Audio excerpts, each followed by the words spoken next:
Hi everyone, Chef Archie Pie here. Today I'm making stuffed bell peppers with shredded barbecue pork and parmesan panko top. I'm going to be cooking the shredded barbecue pork in my pressure cooker or the Instapot, and the peppers will be partially cooked in the oven first and then finished in the oven afterwards with the filling and the wonderful topping. So in the pressure cooker I've got some onions and I've got some garlic. All the measurements and volumes will be in the description below. Apart from the onions and garlic, I've got some chicken stock, and I've also got a fantastic ingredient I bought from an American grocer's online. It's Scott's barbecue sauce. It's a wonderful ingredient. So in the pressure cooker, we'll just sit those ingredients there. Here I've got 3 pounds of cubed pork shoulder, and I've tossed it in a few tablespoons of spicy chili and lime rub, or a spicy chili and lime seasoning. Tossed it well, and then I'm going to seal a pound of pork at a time in my frying pan with just a splash of oil, and we're going to seal it until the outside of the meat has got a nice brown finish on it, or a nice brown crust on it. Once it has, we're then going to transfer the pork into the pressure cooker, and obviously we've got 3 batches to seal. There's no point overcrowding the pan because it won't seal efficiently if you put too much meat in the pan at the same time. So let's do it a pound at a time, and that way we'll get the pork nicely brown and nicely even. So there's the second batch, and here's the third batch. It's shoulder of pork, or pork butt as my American chums call it. And so there is a little bit of fat involved, but we will need the fat, and you'll see exactly why we need the fat shortly. So in goes the last lot of pork, and now I'm going to add some brown sugar and some tomato ketchup. That's going to go in now. As I said, how much is going in will be in the ingredient list in the description below. I'm going to bring that to the boil, back on the flame, and then I'm going to pop my lid on the pressure cooker. And this is an old pressure cooker. It's my mother's, actually. It's probably older than me. The lid is going to have the pressure valve, and once that pressure valve revolves round like you see it there, I'm going to turn the flame right down to a minimum, and it's going to have 25 minutes on a very slow flame. The lid will then come off after having 15 minutes cooling down period, and the pork is sitting there in the wonderful juice and its fat.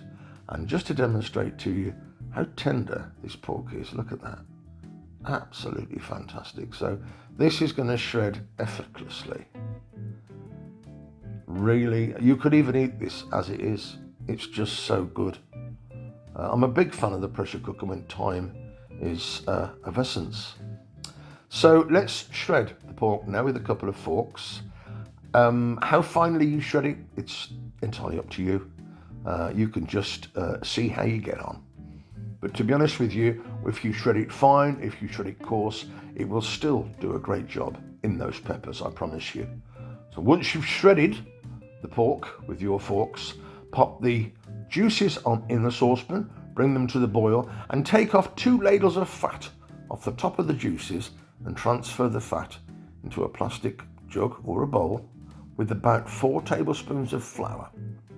And we're now going to make a paste with our flour and our fat while the juice is boiling. Turn the flame down, add our floury mass, and whisk quite quickly over a low flame, and wait for that beautiful sauce to become nice and thick. Look at that, yum yum. Doesn't need seasoning. It's quite concentrated already in the pressure cooker, all those different flavorings. Now I'm going to throw the beautiful thick sauce into the shredded pork, and it looks quite beautiful as it is. I could easily stuff that in some tacos and just eat that as it is now. But I'm going to do my peppers, and the quantity of pork is enough to do about 8 peppers. I'm just going to do 3 peppers. I'm cutting each one in half in the direction that you can see. I'm taking all the all the seeds out. Goodness me, I must get my peppers and my seeds the right way around. I'm taking all the seeds out, and I'm going to season the pepper halves with salt, pepper, and a drizzle of oil. They're then going to go in an oven, 200 degrees, 390 for about 15 minutes. 15 minutes, that is. I'm going to bring them out, and they're going to, obviously there's a little bit of juice inside each pepper. I don't want that juice, because I want our stuffed pepper to sit on the plate nicely. I'm going to take the juice out and dab it with some kitchen towel. Just a little bit. Just take some of that juice out, and then sit the pepper in a roasting tray that I've covered with tin foil so as to make sure the peppers don't slip. Just put a little bit of extra tin foil in the bottom to form a bed. Once you've got the peppers sitting on the bed, you can then stuff them with the pork. You can be as generous as you like. I'm pretty much getting as much as I possibly can. By pressing it down, you're filling the whole of the half pepper. And once they're completely full, you're then ready to top them with panko and beautiful Parmesan cheese. And this is a double layer of each. So first of all, I'm going to give it a layer of panko, and then I'm going to give it a layer of grated Parmesan cheese. This is a lovely finish to this dish, I'll tell you. And then another layer of panko, and I'm going to finish it with Parmesan cheese and a drizzle of olive oil. And then they're going to go in the oven for half an hour, and look at those. Half an hour on 175 or 345, and they look quite beautiful, ready to be enjoyed. And the pork, barbecue pork and pepper combination absolutely go together perfectly. Nothing wrong with it at all. And that panko and parmesan topping really finishes the dish off a treat. These can be served as a starter, an appetizer. They could be served as a main course. Have them on a summer's day with a salad and a baked potato. A great dish is all I can say. And as I said before, the pork and pepper pairing works absolutely perfectly. So I'm just very pleased with this dish, and I hope you enjoy it too. Thanks ever so much for watching today's video. If you haven't subscribed, would you please subscribe, or even share, or even like? And to find out about my next video, press the notification bell. Leave a comment. If you have anything to say about today's video, that would be brilliant. This is Chef Archie Pie sending everyone lots of love. Do take care of yourselves, and I'll see you all very, very soon.